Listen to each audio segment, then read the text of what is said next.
네, 자세한 얘기는 나중에 만나서 얘기하시면. 209페이지를 보시면 그 공유재산이라고 돼 있죠? 아까 공동소유재산을 누가 낸다 해서 지분에 따라 지분권자인데 가로 안에 지분 표시가 없으면 균등 그랬죠. 양가로 2번은 주택, 건물, 부속, 토지 소유자가 다르면 안분한다겠죠? 뭘 가지고 한다고요? 시가, 표준액 그랬고요. 그 밑에 박스 과세 기준일 현재라고 돼 있죠? 거기 뭐라고 돼요? 6월 1일 현재 양도 양수되면 6일수 누구? 양수인. 이렇게 표현되고요. 예외 나옵니다. 공부상 소유자 매매 등으로 소유권 변동이 되는데 신고를 하지 않으면 누가 낸다? 공부상 소유자고요.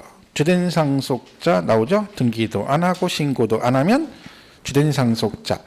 그 주된 상속자 기준이 밑에 박스에 나오죠. 그죠? 민법상 상속점이 가장 높은 사람인데 2명 이상이면 나이가 가장 많은 사람이다. 그랬고요. 종중재산 뭐 지금 한 얘기들이에요. 그냥 공부상 이렇게 보시면 되고요. 뒤에 매수계약자는 조심해야 돼요. 국가, 연부, 무상 그랬죠. 근데 이 국가란 말이 국가라고만 외우면 안 됩니다. 국가, 지방자치단체, 지자체 조합 이걸 기억하셔야지. 잘못하면 나중에 뭐가 문제가 돼요? 지방자치단체나 지방자치단체 조합으로 내버리면 얘는 국가가 아니네 이럴 수가 있어요. 실제 그렇게 해서 문제를 되게 많이 틀립니다. 그럼 안 돼요. 국가, 지자체, 지자체 조합 셋 다 해당되는 거예요. 그리고 연부 그리고 무상 그랬죠. 이렇게 보시면 되고요.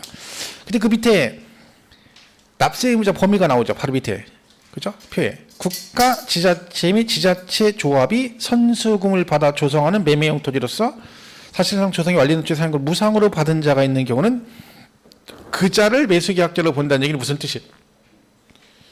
걔를 납세 의무자가 무상으로 받은 자 네가 세금을 내라 이런 뜻입니다. 그렇죠? 그런 개념이죠. 이렇게 보시면 되고요. 자, 위탁자는 거기 신탁자는 누구? 위탁자 그랬고 사업시행자 그죠? 뭐 채비지, 보류지는 사업시행자. 7번은 거기 이건 내진 않는데 외국인 소유 항공기 선박을 임차하여 수입했대. 임차하여 수입을 해오면 취득세 누가 냅니까? 수입하는 자, 재산세 누가 내야 돼요? 수입한 이밖에 없잖아요, 낼 사람이. 그죠? 사용자 기속이 분명하지 않다. 그럼 누구? 사용자, 그 기속 이렇게 해서 기억하시면 됩니다. 자, 이제 과세 표준인데 이게 생각보다 많이 틀립니다. 이거를 자꾸 이 정리를 잘 해두셔야 되는데 잠깐만요. 자, 일단 얘가 보유세입니다. 보유세 거래 금액이 없죠. 그러니까 뭐 신고를 하거나 할 수가 없어요. 그래서 세금을 누가 계산해요? 과세권자가 세금을 계산합니다. 근데 보유세는 과세권자가 직접 세금을 계산하니까 걔네들 뭘 가지고 세금을 계산한다? 공시가격. 자, 이 공시가격도 잘 이해하셔야 되죠? 공시가격인데 우리가 이 공시가격을 이 공시가격을 자 보세요. 토지는 그럼 뭐가 공시가격이다? 공시가격 뜻이 뭐예요? 걔네들이 자기들이 생각하는 부동산의 가격을 결정해서 공시 말 그대로 알려주는 거죠. 그리고 공시가격 그래요. 그러면 자 우리 이거 기억하셔야 되죠? 자 토지는 공시가격이 뭐다? 개별 공시지가 그런다 했죠? 개별 공시지가. 주택은 뭘 공시한다겠어요? 단독주택은 뭐? 그 주택 하나하나의 가격을 따로따로 공시한다. 그래서 뭐라고 불러요? 개별주택 가격 그랬고 공동주택은 한꺼번에 해서 공동주택 가격 이렇게 공시를 하죠. 그럼 토지는 한 필지 한 필지 하나하나의 땅을 가격을 공시하는 거고 단독주택도 따로따로 구분되어 있으니까 하나하나를 하는데 아파트 같은 경우는 공동으로 가 있으니까 한꺼번에 똑같은 조건이니까 한꺼번에 공시한다 해서 이걸 우리가 뭐라고 불러요? 공시가격이라 불러요. 얘를 공시가격. 자 보세요. 그러면 토지의 공시가격이 뭐예요? 개별 공시지가. 주택의 단독주택의 공시가격은 뭐예요? 개별주택 가격. 그죠? 이 말 이해 가시죠? 자 그런데 이 공시가격을 부를 때 이거는 말 그대로 통칭해서 공시가격인 거고 이걸 세부적으로 볼 때 국세는 얘를 뭐라고 부르냐면 기준시가라 부르고요. 지방세는 뭐라고 불러요? 시가 표준이라고 그래요. 그죠? 그러니까 같은 얘기인데 기준시가 그다음에 시가 표준액 이렇게 나눈다는 얘기죠. 자, 그럼 국세는 기준 시가라 부르고 똑같은 걸 지방세는 시가 표준액 그럽니다. 자, 토지의 시가 표준액은 뭡니까? 개별 공시지가, 그죠? 토지의 기준 시가도 개별 공시지가예요. 요 말 이해 못하면 안 돼요. 이거 나중에 이거 못하면 문제 못 맞춰요. 이게 근데 생각보다 이해를 못해요. 이게 난이도가 굉장히 높은가 봐. 제가 볼 때는 별 얘기 아닌데 같은 얘기잖아요. 공시가격이란 뜻은 그 부동산의 가격을 걔네가 결정해서 공시 알려준다는 얘기죠. 그걸 통칭해서 공시가격이라고 그래. 그럼 토지는 뭘 공시해? 필지별 토지를 공시해. 그 이름을 뭐라고 불러? 개별 공시지가를 해요. 그럼 토지의 공시된 가격은 개별 필지별 가격 공시를 한 거죠. 근데 걔를 부를 때 국세 지방세를 나누어서 뭐라고 부른다고요? 국세는 기준 시가라 부르고 지방세는 시가 표준액. 같은 말이에요. 이걸 이게 엉켜버리면 나중에 문제를 풀 수가 없어요. 근데 생각보다 많이 헷갈려요, 이거를. 제 강의는 이번 주에 또 얘기했는데 똑같아요. 멍 하는 분이 꽤 의외로 있어요. 얘가 왜 저게 같은 얘기야? 이런 사람이 있어요. 제가 몇 번 얘기했죠. 공시 가격이 저희 와이프가 이 사람이잖아, 사람. 근데 와이프 이름이 두 개라고 했잖아, 내가. 호적상 이름이 있고 집에 쓰는 아명이 있다니까. 사람은 한 명인데 호적상 이름하고, 그죠? 그러면 호적상 이름은 기준 시가도 우리 와이프를 얘기하는 거고 시가 표준액도 누굴 얘기하는 거야? 우리 와이프를 얘기하는 거야. 근데 이 공시 가격이 토지는 뭐라고? 개별 공시지가라고. 그럼 얘를 부를 때 뭐라고 한다고요? 국세는 기준 시가, 지방세는 뭐라고요? 시가 표준액 이른다니까. 똑같은 걸 누가 부르냐에 따라서 기준 시가가 되기도 하고 뭐라고도 해? 시가 표준액 그랬잖아. 그러니까 연애할 때 와이프 부를 때는 뭐라고 불렀어? 남편이나 부를 때 이름 안 부르고 뭐라 하겠어? 뭐 꿀물, 뭐 허니 쓸데없는 소리 했잖아요. 그러다가 지금은 안 부르잖아, 이름을 아예. 그죠? 집에서 마주쳐도 피해 다니잖아, 서로. 그게 그렇다니까, 똑같은 사람인데. 그래서 이걸 이해를 하셔야 돼요. 그 얘는 지금 지방세니까 당연히 세금을 뭘 가지고 계산하겠어요? 시가 표준액으로 세금을 계산하겠죠. 그래서 얘는 시가 표준액인데, 이제 문제가 뭐예요? 원칙은 시가 표준액인데, 여기 뭐가 있다? 시가 표준액에 공정시장가의 비율을 곱한다 이런 말이 있다는 거지. 그러니까 공시된 가격을 다 내는 게 아니라 거기다 일정 비율을 곱해서 세금을 계산한다 그 뜻이에요. 근데 여기 보시면 알겠지만 이 공정시장이란 말은 누구만 해당이 되느냐? 토지, 건축물, 주택의 경우만 해당이 됩니다. 그러니까 쉽게 말하면 토건주가 나왔을 때만 뭐가 나와야 돼? 공정시장가의 비율을 곱한다 이 말이 나와야 되는 거야. 그러면 이 토지, 건축물, 주택이라는 말이 안 나오면 얘는 나오면 된다, 안 된다? 안 된다는 뜻입니다. 이걸 구분 잘 하셔야 돼요. 자, 시가 표준액이 원칙이라겠죠? 근데 여기다 뭘 곱한다고요? 공정시장가액 비율을 곱한다 이런 얘기죠. 근데 이 공정시장가액 비율은 누구만 기라고요? 토건주, 토지, 건축물, 주택만 해당이 된다는 얘기지. 그러니까 얘네 아니면 해당이 안 되는 거죠. 자, 그럼 잘 보세요. 토지분 재산세 과세 표준은 시가 표준액이다. OX. 토지분 재산세 과세 표준은 시가 표준액이다. 그러면 X예요. 토지가 나오면 시가 표준액이 아니라 시가 표준액에 공정시장가의 비율을 곱하여 산정한 가액으로 한다. 그래야 된다는 거지. 이 말 이해가세요? 자, 재산세 과세 표준은 시가 표준액에 공정시장가의 비율을 곱하여 산정한 가액으로 한다. OX? X예요. 왜? 토건주가 안 나왔잖아. 만약에 걔가 맞으면 선박 항공기도 공정을 곱한다는 뜻이 되잖아요. 그러니까 무조건 얘네가 안 나오면 이 말 나오면 안 돼요. 그 구분 잘 하셔야 되고요. 이때 비율이 토지 건축물은 최저 50에서 최대 90% 범위 안에서 정하고 주택은 최저 40에서 최대 얼마? 80% 범위 안에서 정하도록 되어 있어요. 이거는 그러니까 비율이 고정이 되어 있는 건 아니죠. 이 말의 뜻이 부동산 시장 상황을 봐가면서 그때그때 합당하다고 인정되는 금액의 비율을 정해서 세금을 부과하겠다 그런 뜻입니다. 그러니까 부동산 경기가 좋아지면 저 비율을 높이고 낮아지면 나빠지면 낮춰서 세금 부담을 덜어주겠다 이런 취지죠. 이런 얘기인데 처음에 법을 만들 때 이 비율을 정했다고 했잖아요. 자, 그때 이 비율을 정하는데 문제는 뭐예요? 비율을 너무 높이면 조세저항이 생기고 너무 낮추면 세수가 줄고 양쪽 다 공평하게 불만 없으려면 어디가 제일 좋아? 반땅이 제일 좋죠. 반땅. 그래서 반땅 한 거예요. 이건 얼마? 70. 이건 얼마? 60. 이렇게 된 거예요. 현재 그래서 우리가 토지 건축물은 공시가격의 몇 %만 세금을 내고 있는 거야? 70%.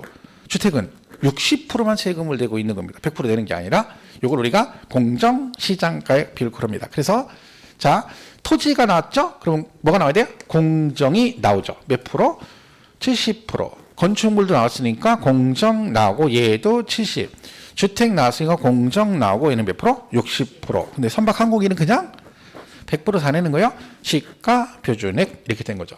자, 또 하나 조심할 거. 법인이건 개인이건 똑같아요. 자, 시험에 뭐라고 나요? 법인 장부가액을 이렇게 나와요. 그러면 또 우리 공부 좀 약간 어설프게 하면 국수공판장 그거 기억해가지고 그래 장부는 사실상 법인은 사실상 취득가격 그걸로 간다겠지 맞았어 그럼 안 됩니다. 얘는 보유세잖아요. 그러니까 이걸 착각하면 안 되는 게 여러분 그 국수공판장을 취득세에서 그 법인 장부 뜻이 뭐게요? 내가 요 부동산을 1억에 샀는데 1억에 취득을 했는데 그 1억에 취득한 금액을 뭘 통해서 장부상으로 입증이 되면 그 금액을 취득가액으로 봐주겠다 이런 뜻이에요. 근데 재산세는 거래가 아니잖아요. 보유잖아. 거래 금액이 없어. 근데 뭘로 장부가 입증할 게 뭐가 있어요? 아니라니까. 그리고 세금을 누가 계산해? 과세권자가. 그러면 여러분 생각해 보세요. 개인한테는 공시가격으로 세금을 계산하고 재산세를 법인한테는 니네 장부 가져와 그걸로 계산할게 말이 안 되잖아. 이걸 시험에 진짜 많이 내거든요. 되게 많이 틀려요.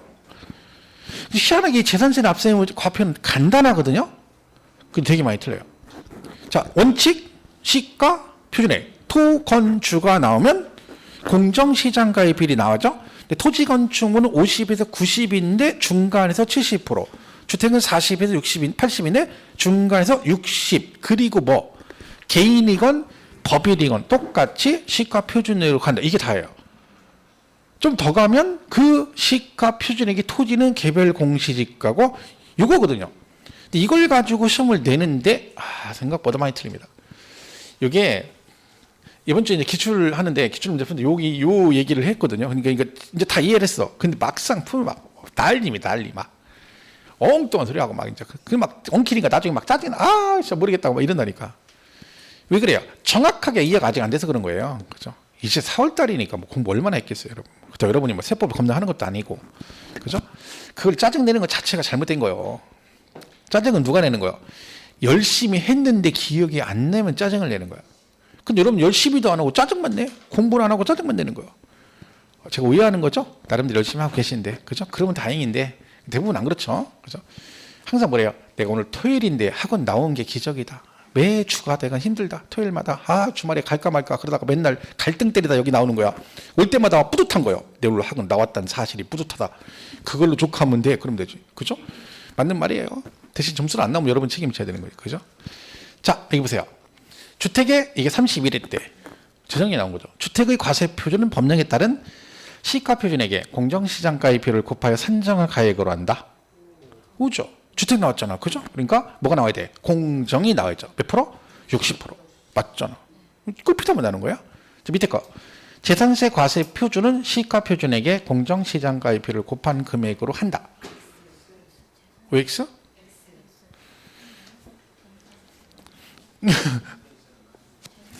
맞아요. 틀려요. X잖아. X. 토건주 안 나오면 얘 나오면 안 된다니까. 그렇다니까. 이게 그게 단순해도 이게 또 막상 보면 금방 그렇게 된다니까. 토건주가 안 나오면 공정이 나오면 무조건 틀려요. 아까 말했죠. 이게 맞으면 무슨 뜻이에요? 재산세 전체 다 뭘 곱한다? 공정을 곱한다는 얘기지. 그럼 누구도 해당이 된다는 얘기야. 선박 항공기는 아니라겠잖아. 그러니까 어쨌든 얘는 토건주가 안 나오면 얘는 나오면 무조건 틀려요. 안 나오면. 그렇게 풀면 돼요. 그렇죠? 이렇게 정리를 하셔야 됩니다.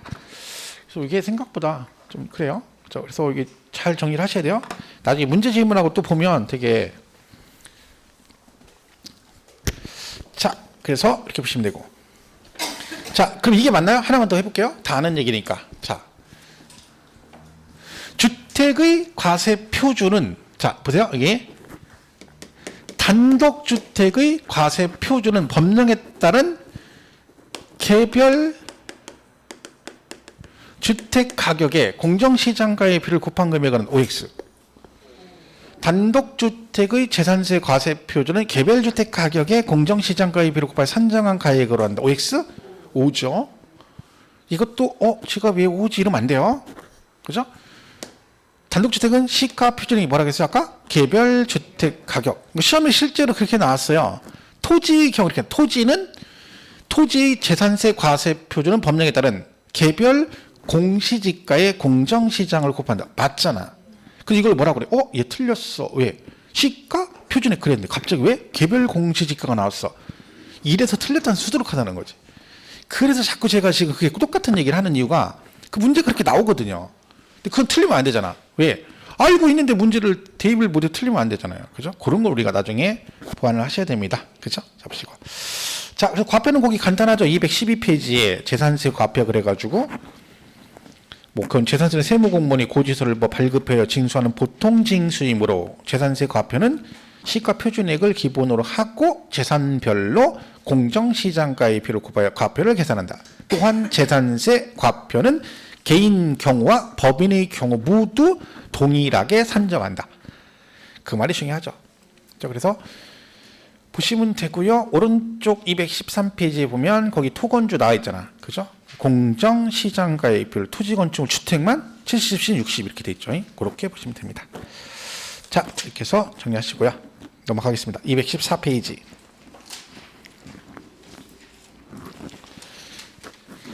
그 214페이지 보면 거기 예제 문제가 하나 있죠. 그죠? 23 기출인데. 보세요. 답 보지 말고 옳은 것 그랬죠? 1번 보세요. 단독주택의 재산세 과세 표준은 토지 건물을 일체로 한 개별주택 가격으로 한다. OX. 여러분 이거 딱 보면 1번 보자마자 이게 O인지 X인지 구분되세요? X죠. 왜요? 공정시 안 나왔잖아. 근데 이거를 착각하시는 게 뭔지 아세요? 그래. 단독주택은 개별주택 가격이야. 이렇게 되는 거죠. 그 지금 뭐 물어보는 거야? 과세 표준 물어보는 거잖아. 그죠? 그러니까 뭐가 나와야 돼? 공정시장가. 자, 근데 제가 엊그제 문제 푸는데 거기 이런 문제가 있어요. 자, 보세요. 토지의 시가 표준액은 개별 공시지가이다. OX. 토지의 시가 표준액은 개별 공시지가이다. 맞는 얘기잖아요? 근데 이 문제가 이 과세 표준을 설명하면서 거기에 섞인 거야. 그러니까 이제 뭐라고 하는 거야? 이거를 토지는 시가 표준의 개별 공시지가다. 맞잖아요? 그리고 틀렸다고 하는 거야. 왜? 뭐가 안 나왔어? 공정. 엉키는 거야. 과세 표준을 물어보는 건지 시가 표준액을 물어보는 건지 구분을 하셔야 되는데 그게 섞여버리니까 이제 엉키는 거. 그러니까 덜 받는 거야. 아씨, 아까 공정이라 토건주로 공정이라 그 하나 했더니 또 얘는 또 걔가 아니라네. 열받네. 이래가지고 막 열받는 거야, 이제 막. 왜 짜증나는 거죠, 이제. 여기 이거 이만큼 왔다 싶으면 또 아니라 그러고. 또 받으시 힘내다 가보면 또 걔가 아니라 그러고. 돌아버리는 거지. 그죠? 근데 구분은 잘 하셔야 돼요. 근데 그거는 근데 한두 번 해보면 충분히 풀 수가 있어요. 지금이니까 그런 거지. 그러니까 엊그제도 푸는데 막 난리 났어요. 이것 때문에 막. 과표냐, 그때 얘는 또 시가 표준액이래. 또 쟤는 또 과표래. 그러니까 왔다 갔다 하니까 정신이 없는 거지. 그죠? 그러니까 얘도 지금 다 그런 얘기잖아요. 과세 표준 물어보는 거잖아. 그러면요, 단순하게 갔을 때 1번, 2번, 3번이 주택, 건축물, 토지잖아. 토건주잖아. 과표 물어봤잖아. 그럼 뒤에 무조건 뭐가 나와야 돼? 그렇지. 안 나왔잖아. 그냥 답이 아닌 거잖아요. 그 답이 하나밖에 없잖아. 4번에. 뭐라고 돼 있어? 공동주택의 재산세 과표는 시가표준의 100분의 60을 곱하여 산정한 가액으로 한다. 얘가 정답인데 여러분 이걸 안 썼습니다. 왜 그랬을까요? 공동주택이 나왔으니까 뭐가 나와야 돼? 공정이 나와야 되는데 그 말이 없죠? 없대는 거야. 돌아버려. 100분의 60이 그거잖아. 근데 이게 아니라는 거. 공정이 안 나와서 얘는 아니래. 그리고 딱 보니 5번에 드디어 내 입맛에 맞는 게 나온 거야. 그렇지, 얘지. 건축물의 재산세가 법인의 경우는 뭐라고요? 법인 장부하고 5번 딱 쓰고 장렬히 전사한 거지. 일단 5번 진짜 다 5번 썼어요. 전부. 내가 4번을 왜 썼냐 했더니 그 얘기를 하더라니까. 선생님, 주택이니까 뒤에 뭐가 나와야 돼? 공정이 나와야 되잖아요. 근데 공정의 말이 없잖아요. 그거 틀렸다는 거. 공정이 100분의 60이 그거잖아. 이게 공정시장과 비율이잖아요. 그래서 이걸 틀리고 5번 썼다니까. 그게 제가 아까 자꾸 이 재산세 과표 얘기하는 게 이런 것들이 되게 단순한 듯 하면서 문제를 되게 많이 틀 수가 있죠. 그리고 구분 잘 하셔야 됩니다. 잡으시고. 자, 그 다음에 세율이 나오는데, 제 세율은 얘가 일단 작년에 출제가 돼서 올해 제가 볼 때는 이게 나올 일이 없다고 봅니다. 단독으로 나오면 비정상인 거죠. 뭐 엄청 중요한 것도 아닌데 저는 재산세 세율을 자꾸 내는 걸 이해를 못 하겠어요. 왜? 중개업자가 현업하는데 재산세 세율을 왜 우리가 알아야 되는데? 나는 개인적으로 만약에 세율을 내면 취득세고 양도세를 내는 게 맞다고 봐요. 보유 관련 주세는 내면 안 돼요, 세율을. 왜? 우리가 그걸 하진 않잖아요. 근데 취득세고 양도세는 분명히 가면 취득세 세율하고 그다음에 양도세 세율은 분명히 필요하거든요. 매일 하는 얘기니까. 근데 우리가 종부세나 재산세 세율을 왜 알아야 되는데? 또라이입니다. 현실적이지 않죠. 근데 더군다나 그걸 재산세 세율을 30회 때 내고 작년에 냈는데 작년에는 막 누진세를 막 해가지고 금액을 중간에 써가지고 내버렸어. 그걸 어떻게 알아? 저도 잘 몰라요. 그럼 왜? 저도 안 외우거든요. 구체적인 거 안 외워. 그걸 왜 외워요? 필요가 없는 건데. 시험을 그렇게 냈어. 물론 정답은 다른 거였지만 그래도 아닌 거죠. 희한하죠. 그러니까 올해 또 내질 않겠죠. 그럼 만약에 나오게 되면 한 줄 정도 나오겠죠. 지문상으로. 그죠? 자, 근데 여기서 걔가 세율이 안 나오게 되면 이런 말이 나올 수 있어요. 올해 이제 개정상이 있는데 잘 보세요. 지방세는 다 표준세 50% 범위에서 뭐 할 수 있어요? 가감 조정할 수 있어요. 취득세, 등록세 다 똑같죠? 자, 근데 얘는 특징이 뭐다? 그 가감 조정을 하게 되면 걔는 언제만 적용한다? 해당 연도에만 적용한다. 이거는 뭐 우리 시험에 되게 많이 나왔죠. 재작년에도 3년간 적용한다 틀렸고 그 전에도 5년간 이렇게 나온 적이 있습니다. 자, 얘는 만약에 가감을 했다. 그럼 그 해에만 적용할 수 있다. 일단 요거는 기억을 하셔야 됩니다. 언제든 나올 수 있는 여지가 있어요. 자, 근데 요게 이제 올해 추가된 내용인데 우리 기본세는 없습니다. 기본세는 꼭 요약집에 있어요. 나중에 보시면 돼요. 자, 보세요. 가감한 이거죠? 가감한 세를 적용한 세액이 1세대 1주택에 대한 주택 특례세를 적용한 세액보다 적은 경우에는 1세대 1주택에 대한 주택세율 특례를 적용하지 아니한다. 이게 무슨 얘기냐면 우리 주택이 세율할 때 1세대 뒤에 좀 나와요? 1주택 있죠? 시가평균의 9억 이하 주택은요 혜택을 줘요. 집이 하나씩인데 시가평균이 9억 이하일 때는 세율이 원래 주택이요 0.1에서 0.4인데 요 1주택에 해당되면 0.05%에서 0.35%로 세율을 낮춰줘요. 그럼 만약에 여러분 이런 얘기죠. 여러분이 1주택자에 해당이 돼가지고 재산세율이 낮아졌어요. 특례에 해당돼서. 그런데 은평구청에서 전체적으로 이 주택세를 뭐 했어? 100분의 50에서 가감 조정을 해버린 거야. 그러면 어떻게 돼요? 요 세율 자체가 낮아진 거지. 그럼 얘는 누구 안 가리고 무조건 은평구청의 사람 다 은평구민들은 다 해당이 된 거죠. 그런데 나는 특례세를 적용받았단 말이에요. 근데 문제는 뭐야? 나는 특례 적용받아서 100만 원이 나왔는데 다른 사람들은 뭐야? 가감 조정해가지고 90을 낸 거야. 그럼 나는 100만 원 내고 쟤는 90 내잖아. 그럼 난 특례를 적용받았지만 그때는 뭘 적용한다? 특례 적용 안 하고 뭘로 가야 돼? 90으로 가야지. 왜? 세금 덜 내는 쪽으로 가야죠. 나만 혼자 특례 받아서 100만 원 내고 남들은 1주 특례 아닌데도 전체 가감 조정해서 나보다 세금을 덜 내면 말이 안 되잖아. 자, 잡으세요. 그러니까 무슨 얘기야? 가감한 이거죠. 가감한 세를 적용한 세액이 1세대 1주택에 대한 주택 특례세를 적용한 세액보다 얘가 더 적으면 1주택 특례 받은 사람이 세금을 더 낸다는 얘기잖아. 그죠? 그런 경우는 어떻게 한다? 1주택 특례세를 적용하지 않는다. 그럼 뭘로 간다는 얘기야? 가감한 세율이 덜 나오니까 그거를 적용하겠다. 그런 뜻입니다. 근데 그럼 결론은 뭐예요? 내가 1주택 특례와 이 가감 조정 세율이 두 개가 동시에 적용되는 거잖아요. 결론적으로. 그죠? 그때는 뭘로 간다? 그 중에서 뭐? 경감 효과가 큰 것 하나만 적용을 하는 겁니다. 그러니까 나는 이제 여기서 가감 받았어. 특례로. 그리고 전체 50을 또 해서 여기서 이중으로 혜택을 주면 안 된다는 얘기죠. 결론은 둘 중에 뭐? 혜택이 큰 거 하나만 선택해서 할 수 있다 해서 올해 추가된 내용입니다. 그래서 6월 달에 요약집 할 때 그것도 설명을 보충할 거니까 일단 오늘은 이렇게 들으시고요. 자, 그래서 제일 기본은 100분의 50 범위에서 가감할 수 있다는 얘기고 해당 연도만 적용한다. 그게 중요합니다. 자, 나머지 세율인데 이렇게 돼 있습니다.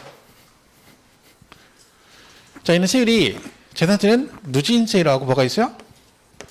비례세율이 있습니다. 여러분 누진의 뜻이 뭐예요? 과세 표준이 커지면 세율도 높아져서 세율이 많이 나오는 거죠. 비례는 항상 일정을 말해요. 저 지방세는 기본적으로 다 비례세율이거든요. 이만 재산세만 누진이 섞여 있어요. 자, 재산세적인 누진은 딱 3개인데 그게 뭐냐? 종합부동산세 대상 3개입니다. 여러분 종부세 대상 3개가 뭐가 있나요? 종합부동산세 대상, 별도합산 대상, 종합합산 대상, 주택, 요 3개죠. 이거 종부세 대상이죠. 그러니까 요 3개만 누진세율이에요. 그러니까 재산세 중에서 뭐 종부세 대상인 별도합산 대상 토지와 종합합산 대상 토지와 뭐요? 주택, 요 3개만 초과 누진으로 돼 있어요. 그리고 쟤네들이 나중에 뭘 해요? 종합부동산세 대상이 되는 거죠. 그래서 3개입니다. 그래서 토지 중에 종합합산, 별도합산 얘네 둘이 뭐요? 누진세율인데 세율은 이렇게 돼 있습니다. 0.2에서 0.5%고 별도합산은 0.2에서 0.4%예요. 누진이고. 그러면 토지 중엔 이 2개가 누진이니까 나머지는 다 비례세율이겠죠. 그래서 아까 농지, 목장용지 0.07, 공장용이 0.2%고. 자, 다른 거 몰라도 얘 오글개는 비싸다 몇 프로? 4%. 재산세율이 가장 높은 게 5%예요. 5%. 이게 하나 있어요. 이게 고급 선박이에요. 그 얘는 안 내요. 왜? 부동산이 아니잖아. 그럼 쟤 빼고 세율 제일 높은 게 4%예요. 4%. 요거. 그리고 별장. 걔만 4%야. 그죠? 과거에는 이런 거 나온 적 있어요. 다음 중 비례세율이 가장 높은 거 골라라 해서 오글개 해가지고 4% 이렇게 나온 적도 있고 있지 않습니까? 자, 그래서 요거는 그냥 참고적으로 보시면 돼요. 일부러 이럴 건 없어요. 근데 오글개는 하나 기억하면 좋죠? 오글개는 고율 분리과세 대상이다. 그죠? 보시면 되고요. 자, 건축물은 이렇게 돼 있어요. 자, 오글개 또 나왔죠? 왜? 토지도 토지 따로 건축물 따로 과세하잖아. 그러니까 토지도 4%, 건축물 몇 프로? 4%. 똑같이 4%죠. 근데 아까 시 이상의 주거지역의 공장 건축물 그랬어요. 자, 건축물이요. 잘 보세요. 일반 건축물이 0.25예요. 모든 건축물이. 근데 얘는 건축물이 무슨 건축물이야? 공장이에요. 자, 근데 공장이 어디에 왔어요? 공업지역에 오면 상관없는데 주거지역 등은 공장에 오면 안 되는 거잖아 원래는. 근데 거기 왔으니까 걔는 일반 건축물보다는 조금 세금을 더 내라는 뜻입니다. 그래서 일반 건축물 0.25인데 얘는 얼마? 2배에서 0.5%로 가는 거야. 그럼 요거의 키포인트는 공장이란 사실이고 얘가 용도 지역상 오지 말아야 되는데 왔으니까 너는 2배로 간다 해서 0.5% 이렇게 돼 있습니다. 자, 이건 참고적으로 보시면 되고요. 자, 대신 얘는 꼭 기억을 하셔야 됩니다. 주택은 반드시 기억을 하셔야 돼요. 왜? 원래 주가 얘거든요. 지문 하나 나오면 얘가 또 과거에도 많이 나왔고. 그러니까 세율은 적어도 얘는 기억하셔야 돼요. 자, 이게 뭐다? 우리 세법은요. 주택을 구분할 때 어떻게 구분해요? 이렇게 구분해요. 별장과 여기다 별장 이외의 주택 이렇게 나눠요. 주택을 어떻게 구분한다고요? 별장과 별장 이외의 주택으로 구분한다는 얘기죠. 자, 그럼 이 말의 뜻은 별장도 뭐하고 똑같다는 얘기야. 주택의 범위에 들어간다는 얘기죠. 자, 그러면 별장을 과세할 때 토지 건축물 따로따로 계산한다는 얘기야? 두 개 합해서 계산한다는 얘기야? 합해서. 다 주택하고 똑같다는 얘기야. 그러니까 별장도 주택이 들어가는 거예요. 그죠? 그렇게 구분이 됩니다. 그럼 모든 기준이 얘는 주택하고 똑같은데 하나만 틀려요. 뭐? 세율. 사치성이잖아. 그래서 세율만 4%예요.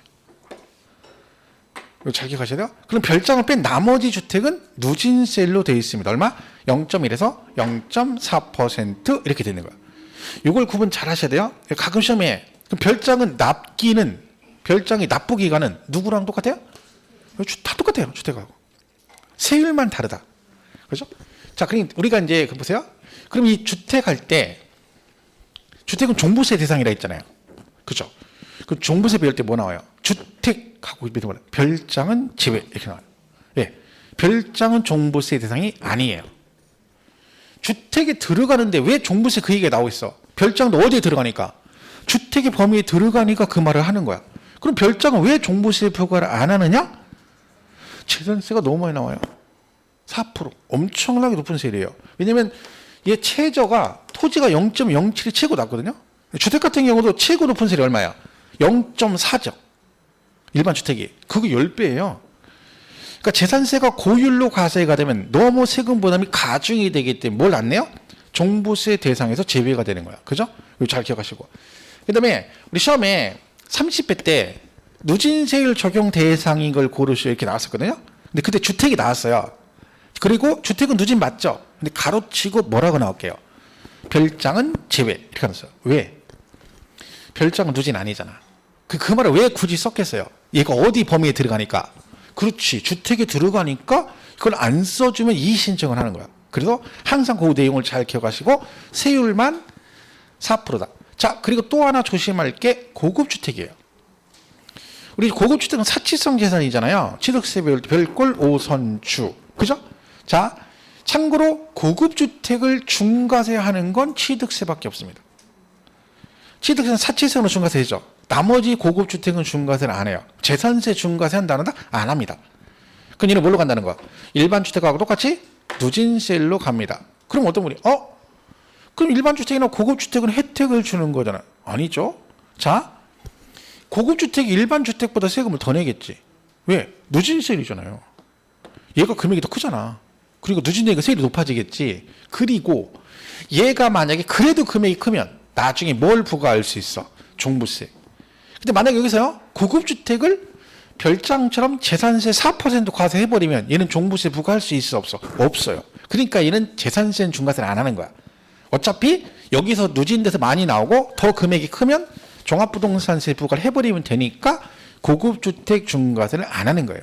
시험은 이렇게 잘 나오죠. 옛날에 별장과 고급주택은 1000분의 40의 세를 적용하고 땡 틀렸죠. 근데 그렇게 내면 또 묻어가지고 그래 별장하고 얘는 사치성이 4% 맞고 이렇게 가는 거야. 아니고 별장은 1000분의 40, 그 밖의 주택은 누진세를 이게 맞는 거예요. 그죠? 그래서 고급주택 중과세 없다는 꼭 기억하시고 이 말을 기억하셔야 됩니다. 여기다 아까 1주택 승례 있죠? 예. 1세대 1주택 시가평균 9억 이하 주택은 0.1이 아니라 0.05에서 0.35%로 특례를 적용해 줍니다. 앞전에 방금 했던 얘기가 뭐예요? 내가 여기에 해당돼서 이렇게 세금을 냈는데 은평구청에서 얘네들을 뭐해서 탄력세를 좀 낮춰버려서 전체적으로 그 얘기야. 근데 얘가 90이고 나는 100이야. 이러면 이거 적용 안 하고 뭘로 간다? 이거 적용한다가 좀 전에 설명한 내용입니다. 그 1주택 특례란 말이 이거 얘기하는 거예요. 그죠? 이렇게 정리를 하시면 됩니다. 자, 그래서 다른 건 모르겠고 여기 주택은 꼭 세율을 기억을 하셔라. 얘는 뭐 세율 파트 안 나와도 한 줄 나오면 얘가 제일 유력하다 볼 수 있어요. 일단 얘는 영순위로 공부를 해주셔야 됩니다. 우리 교재는 뭐 거기 뭐 토지 나와 있는 거 볼 거 없고요. 215페이지 맨 밑에 건축물 나오잖아요. 그죠? 그래서 오글게 해가지고 뭐라고 돼 있어? 건축물 1000분의 40. 그죠? 그렇게 돼 있고. 맨 밑에 동그라미 2번은 그거 보죠? 주거지역 등의 공장 건축물 얘기하는 거죠. 주거지역 공장 건축물은 주거지역에 왔으니까 2배에서 0.5% 간다는 얘기고요. 뒷장에 그 밖의 건축물이 0.25%, 216페이지 그렇게 돼 있죠. 자, 근데 그 3번 주택 나오죠? 자, 주택은 뭐예요? 재산세에서 말하는 주택은 주거용으로 건축된 건물로서 주거용으로만 사용되고 있는 건물을 말하며 별장과 별장 이외의 그 밖의 주택으로 구분하여 주택별로 토지 건물가액을 합산한 과세표준에 다음의 세를 적용한다. 그래서 별장 나와 있네요. 1000분의 40이죠? 별장도 뭐라고요? 토지 건물가액을 합한 과표의 1000분의 40. 주택하고 똑같은 얘기네요. 동그라미 2번 별장 이외의 그 밖의 주택은 누진세율인데 거기 일반적인 주택하고 괄호 안에 뭐라고 돼 있어요? 고급주택 포함 그랬잖아. 무슨 뜻이에요? 고급주택 중과세 안 하고 일반 주택하고 똑같은 얘기입니다. 보시면 되고요. 그래서 3번에 주택 부속토지 범위 산정 그래 나와 있죠. 무조건 뭐라 했어 아까? 부속토지 경계 불분명 그럼 몇 배? 10배 그랬고요. 자, 그 다음에 4번에 여러 개의 주택을 보유한 경우라고 돼 있죠. 자, 거기서 그 기억님 풀 거고요. 오른쪽 5번 있죠? 주택을 2명 이상 공동 소유하거나 토지 건물 소유자가 다를 경우 해당 주택에 대한 세율을 적용할 때 해당 주택이 토지 건물가액을 합산한 과세 표준에 초과 누진세를 적용한다. 이게 무슨 얘기인지 그림이 그려져야 되는데 이게 무슨 얘기예요? 이런 얘기죠? 지금 주택이 이렇게 돼 있거나 이렇게 돼 있거나 그러거나 말거나 세금 어떻게 한다고? 네, 여기다가 이 얘기죠. 건물 다르건 뭐하건 그죠? 그럼 이 나온 세금을 얘는 시가 표준을 안분해서 내고 얘는 지분에 따라 지분권자가 낸다. 이렇게 연결이 되는 거죠. 자 보시고요. 그다음에 다가구 나왔죠? 앞전에 우리 다가구 했었는데 과세 대상할 때 다가구는 방이 여러 개라겠죠. 근데 얘는 단독 건축법상 뭐라겠죠? 단독주택이라겠죠. 단독주택. 근데 세금 계산을 어떻게 한다? 이 각각을 뭘로 본다 했죠? 주택으로 본다 그랬죠. 그러니까 다가구는요, 얘 빼고는 원칙적으로 다 뭐라고 생각하면 돼? 1주택으로 본다. 전체를 하나로 본다. 근데 재산세만 본다? 각각을 주택으로 본다. 왜? 이게 그래야 세금이 덜 나온다 했잖아요. 누진세율이기 때문에. 그죠? 그래서 그 얘기를 구분 잘 하시면 돼요. 그래서 다가구는 거기 뭐라고 돼 있어요? 한 가구가 독립하여 구분 사행할 수 분리된 부분을 한 고유 주택으로 본다. 그러면 얘가 각각을 주택으로 보니까 이 토지는 뭐 하겠어요? 안분을 하겠죠. 뭘로? 부속 토지 안분할 때는 이 건물 면적 비율에 따라 안분하는 겁니다. 우리 안분 2개 배웠잖아요.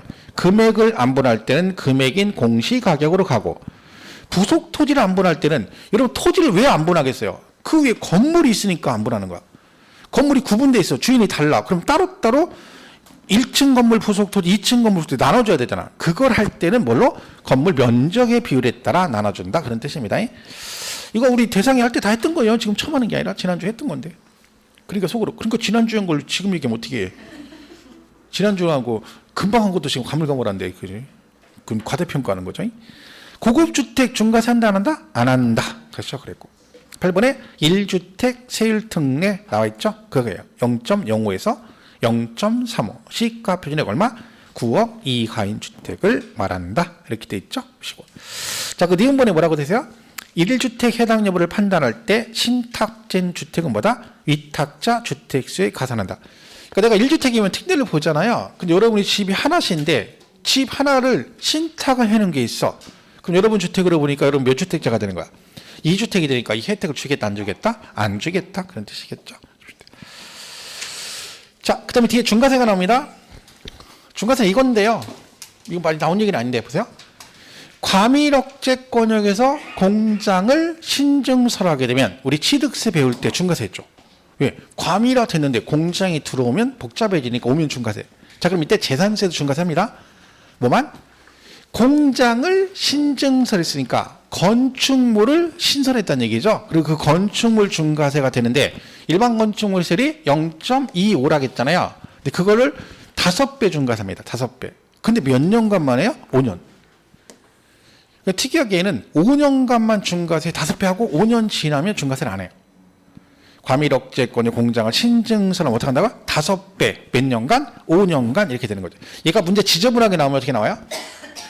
이 5년에 중간에 2년 됐어. 여러분이 팔았어. 저한테 팔았어. 제가 취득했죠. 몇 년 남았어? 3년 남았어? 그럼 제가 3년 저한테 중과세합니다. 그러니까 저 5년의 의미는 뭐야? 중간에 뭐가 바뀌어도? 소유권이 바뀌어도 무조건 몇 년간은? 5년간은 중과세하겠다. 이런 뜻입니다. 그죠? 그런 식으로 가는 거죠. 이렇게 보시면 돼요. 자, 요게 최상률 31회 때 나온 거죠. 가감 조정할 수 있다. 몇 년간? 3년간 땡 틀렸죠. 몇 년간? 당해년도만. 당해년도.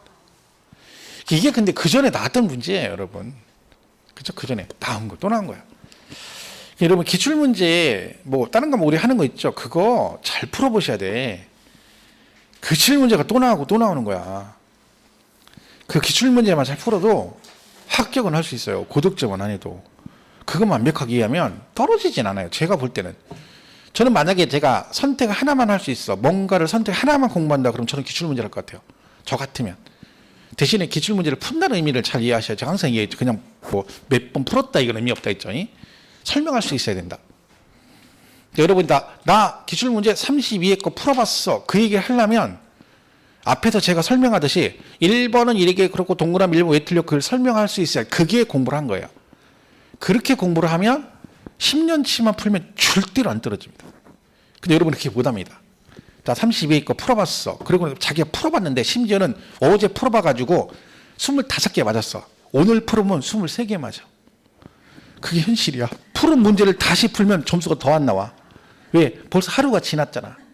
그러니까 하루 지났으니까 또 새까맣게 까먹은 거지. 그런 식의 공부는 백날 해도 소용없습니다. 시간 낭비하는 거. 물론 도움은 되겠지. 근데 그게 효과가 없어요. 제가 이제 말하는 공부는 저는 그런 식으로 안 하거든요. 내가 만약 어제 그 40문제 풀었어. 그럼 오늘 풀면 다시 공부하고 한 이틀에 풀면 거의 39개, 10개, 한두 개 틀리는 건 어쩔 수 없지만 최소 35개 이상 맞아야 되는 거야. 그게 푸른 거죠. 그리고 시간이 흐르면 잃어버려서 24개 맞을 수도 있어요. 그건 상관없는 거지. 왜? 그건 기억을 못 하는 거잖아. 근데 그 다음에 풀었을 때 38개 나온 게 나오면 그는 어쨌든 알고는 간 거잖아요. 그럼 다음에 또 보면 금방 기억이 나거든. 그렇게 공부를 하셔야 돼. 그러면 얘는 안 떨어져요. 떨어질 수가 없어. 왜? 같은 걸 또 내는데 어떻게 떨어져요? 내은 것도 나오고 나온 것도 나오고. 걔는 낸 것도 내고 낸 것도 내고 우리는 나온 거 또 틀리고 똑같이 해주는 거야. 협조를 하는 거죠. 우리 협조해서. 그죠? 그러니까 출제위원이 고민하죠. 이거 내면 지난번에 낸 거라 또 혹시 다 맞는 거 아니야? 걱정할 필요가 없어요. 그죠? 우리가 거기에 호응을 해줘. 다. 괜찮아? 또 틀려줄게. 걱정하지 마. 나도 일관성 있는 사람이야. 한번 틀리면 끝까지 가죠.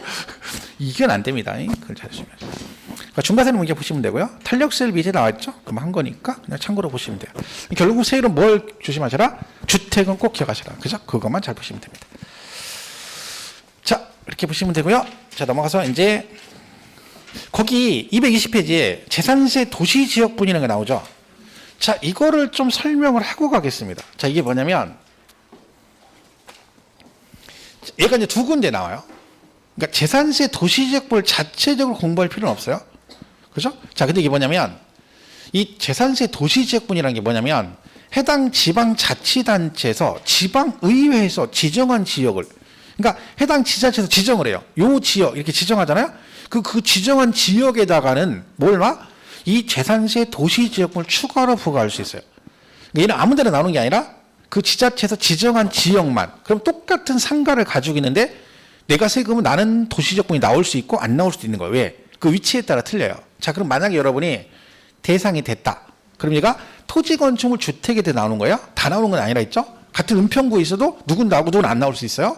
자, 만약에 나온다. 그러면 재산세 계산하겠죠? 100만 원. 나왔어요. 예를 들면. 그럼 여기다가 도시지역분 재산세량을 또 부과를 하죠. 그럼 얘는 따로 세금을 계산해요. 공시 기준은 똑같아요. 세율만 다르겠죠. 둘 다 시가 표준으로 계산하겠죠. 왜? 토지 건축물 주택 계산하고 거기다가 추가로 내는 거니까. 얘가 20이 나왔다 쳐봐. 그럼 토탈 얼마예요? 120이죠. 그죠? 그러면 재산세가 어떻게 나오냐면 이렇게 나와요. 이렇게 나와요. 자, 세금은 따로따로 계산했죠? 근데 고지서 나올 때는 어떻게 나와? 두 개 합해서 재산세 이렇게 나와요. 그러니까 법조문 이런 게 있어요.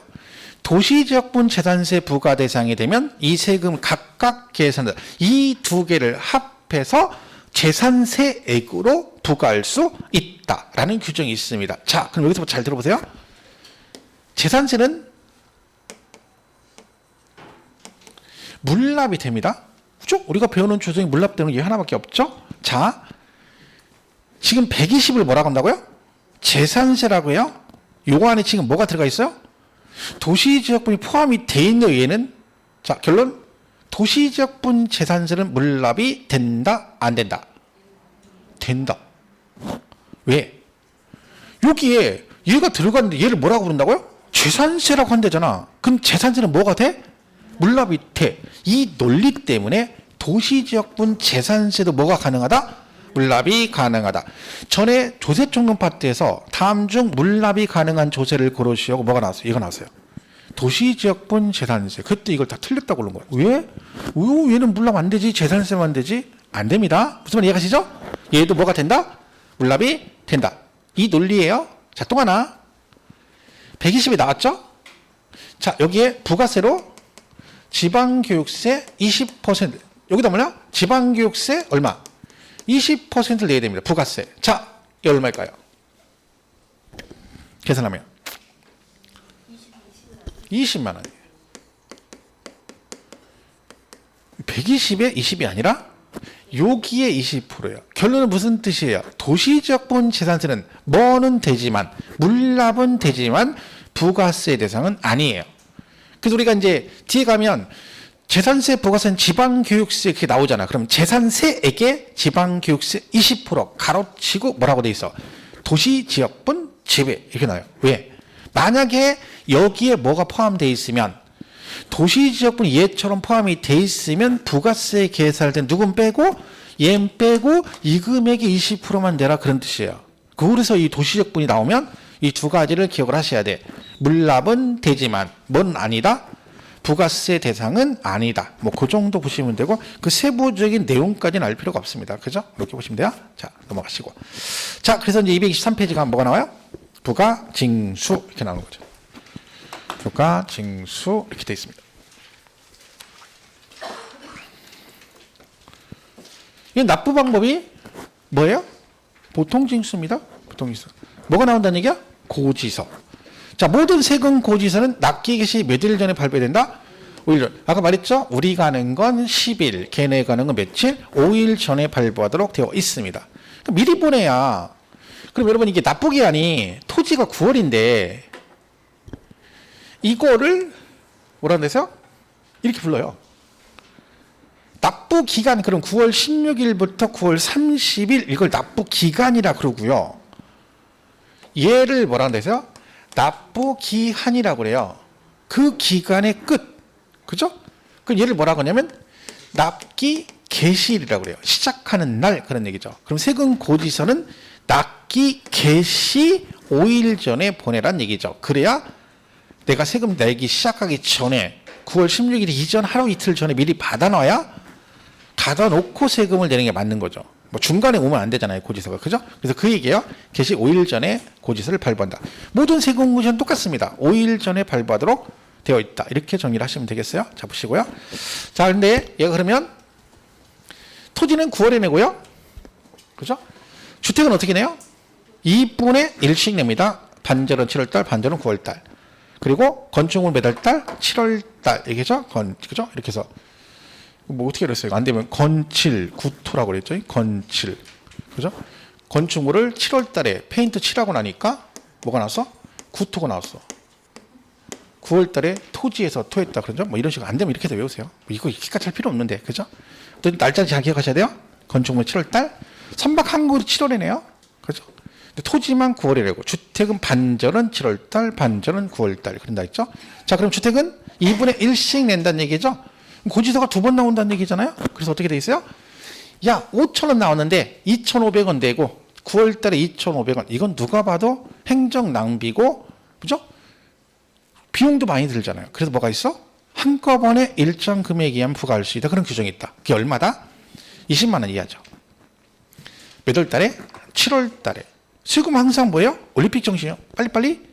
많이 빨리니까 언제? 7월 9월 중에 빨리 거두니까 언제? 7월 달에 한꺼번에 부가징수 할 수 있다라고 그랬죠. 해야 한다는 아니고 할 수 있다. 그러니까 15만 원 나왔어요. 그러면 해당 지자체에서 7월 달에 한꺼번에 보낼 수도 있고 아니면 원래대로 2분의 1씩 할 수 있다는 얘기죠. 결론은 한꺼번에 할 수 있는 건 언제만 가능하다는 게 20만 원 이하까지, 즉 20만 원까지만 가능하다는 뜻입니다. 이건 시험에 엄청 많이 나왔겠죠. 그럼 얘는 뭘 바꾸겠어요, 여러분? 옛날에 이걸 바꿨어요. 10만 원? 최근에는 뭘 바꿨어요? 여기를 아예 깔끔하게 10월 16일부터 이렇게 냈어요. 깔끔하게. 깔끔하죠? 왜냐면 이걸 9월 그러면 애매하잖아요. 그러니까 아예 확실하게 이 정도 맞출 수 있지 하고 10월 달 이렇게 된 거지. 이런 사람들은 양심 있고 출전이 뭔가 있는 거예요, 격이. 근데 이 출제인데 약간 또라이들이 있어요. 그 사람들은요, 전혀 고치질 않습니다. 이걸 그대로 냅니다. 액면 그대로. 얼마나 좋아. 그죠? 이대로 내요. 그럼 여러분, 맞았어. 하고 나서 봤더니 그럴 리가 없잖아요. 자, 뭐라고 돼 있어? 토지분 재산세의 경우 20만 원 이하면 7월 달 이렇게 내는 거야. 그러면 내 눈에 누가 보여? 너만 보여. 너가 누구야? 20만 원 이하? 더 빨리? 7월 달 하고 더 빨리 틀리는 거야. 얘는 안 보여. 주택이잖아. 이렇게 내는 거야. 이러면 진짜 많이 틀립니다. 나올 수 있는 게 뻔하잖아. 얘를 고치든가 아니면 요 숫자나 이걸 고치는 거예요. 그죠? 그런데 이거는 문제를 풀어보면 되는 거예요. 풀다 보면 얘가 여기가 틀리네. 그럼 인식이 되면 그다음부터 안 틀리는 거 별거 없어요. 공부 단순해요. 그냥 있는 거 그냥 많이 봐가지고 실수 줄이면 돼. 그럼 붙어. 뭐 복잡하게 생각할 필요가 없어. 이거는 공부가. 근데 여러분이 혼자 스스로 막 복잡하게 생각하는 거야. 혼자 막 괜히 고민하고 막 공부를 안 하면 쓸데없는 걱정만 하고 있는 거지. 정작 할 공부는 안 하고 이게 이렇게 되면 어떨까 이럴까 엉뚱한 생각하는 거지. 그럴 필요가 없습니다. 그죠? 야간반도 똑같고 주간 야간 다 똑같아요. 뭐 필요 없어. 주간반은 공부 잘 것 같아요. 시간 많으니까. 그럼 주간반은 막 시험 보면 막 80점 7점 나와야 되게? 똑같아 가면 별거 없어. 왜? 안 하거든 공부 생각처럼. 그죠? 1차, 1, 2차 동차하시다가 1차 붙으셨어요. 그럼 2차만 하면 시간이 되게 많잖아요. 그럼 공부 되게 열심히 할 것 같죠? 안 해요. 1차 하는 만큼 시간이 비잖아. 그럼 그 시간에 2차를 해야 되는데 놀아. 왜? 너 어차피 1차 안 하니까 이때 놀고 2차만 내가 뭐 하니까 그때만 공부 이렇게 되는 거지. 막 1차 공부 시간에 막 2차까지 열심히 해가지고 점수가 쫙 올라가는 게 드물어요. 그러니까 오히려 동차가 더 잘 붙는 거야. 2차만 하시는 분들 공부를 생각보다 안 해요. 왜? 여유가 있다고 생각하는 거야. 왜? 나는 1차만 2차만 하니까 시간 많아. 민법기는 엄청 시간 투자했는데 이젠 여유가 생긴 거야. 그 여유를 가져 실제로. 근데 공부를 안 해. 더 열심히 해야 돼. 2차만 하시는 분들. 왜? 2년째잖아. 그죠? 2차 하시면 1차 붙고 지금 2년째잖아. 떨어지면 2년기 날아가는 거예요. 근데 2차 하시면 희한한 게 나는 2차만 하니까 5월 달에 나온대. 그 사람들 거의 다 떨어집니다. 저는 2차만 하시면 그분들은 11월부터 나와야 돼. 근데 문제가 뭐예요? 들으면 다 알아들어. 제가 말했죠. 제가 모 학원에 그분이 4년째를 공부했어. 1차 붙고 2차 하고 1차 네 번째야. 근데 작년에 또 떨어졌어요. 2차를. 왜 그런지 아세요? 1차 듣고 붙었어. 2차 수업일 나와. 나오긴 와. 앉아가지고 딱 봐도 태도가 불량해요. 왜? 이러고 앉았어. 왜? 다 아는 얘기라 이거야. 그렇잖아요. 공부를 했으니까 아는 얘기를 하는 거잖아 제가. 그러니까 이러고 앉아있는 거야. 그러다가 1시간쯤 듣잖아. 집에 가. 왜? 들을 필요가 없어. 다 아는 얘기니까. 공부를 그렇게 했어 그 양반이. 또 떨어졌어. 그렇게 하면 안 돼요. 자 보세요. 알아듣는 거하고 문제를 푸는 건 달라요. 그분은 다 알아듣지. 몇 년째 들었으니까. 그 얘기를 좀 얼마나 지루하겠어요. 진짜 한 얘기 또 하고. 야 이걸 누가 몰라 7월달. 그때 중요한 건 이게 시험 문제 하면 못 푼다니까. 근데 그분 그래 떨어졌어요. 올해 1차 동차해야 돼. 동차. 지금 동차 하세요. 왜? 2차 떨어지니까 1차 또 해야 되잖아. 그게 안 되지. 수학선생한테 그러더래. 형 왜 가요? 그러니까 야 다 아는 얘기인데 뭘 들어. 그냥 아유 난 안 들어. 나 혼자 다 알아. 맨날 가는데 나만 그런 게 다른 과목 다 그런 거야. 2차 중개사법도 안 듣고 공법도 안 듣고 다 왜 아는 거야. 안 된다니까 여러분. 그건 틀린 거예요. 그렇게 하면 안 돼. 더 열심히 하셔야 돼. 항상 명심하세요. 내가 알아듣는 거하고 내가 문제를 푸는 거는 달라요. 수업 시간에 내가 다 알아듣고 대답한다고 해서 나는 내 실력이 됐다. 천만의 말씀이에요. 그럼 그분은 평균 60, 80은 나와야지.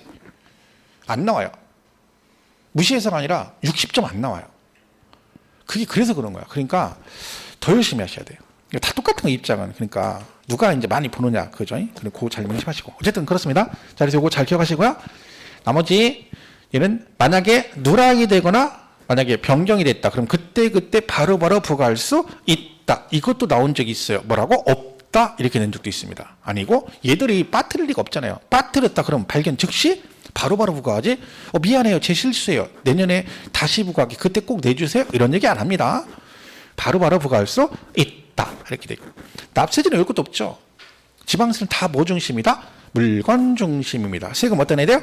물건의 소재지. 그럼 거기 그냥 물건의 소재지. 그러면 되는 거죠. 끝났죠. 선박 항공기는 볼 거 없습니다. 전 내능이 아니니까. 그렇죠? 자, 이렇게 해서 거기까지 223페이지 나와 있죠. 납기 나와 있고 이번에 수시부가징수에서 수시로 부가징수할 수 있다. 그러니까 없다라고 나온 적이 있으니까 그거 하나 주시면 되고요.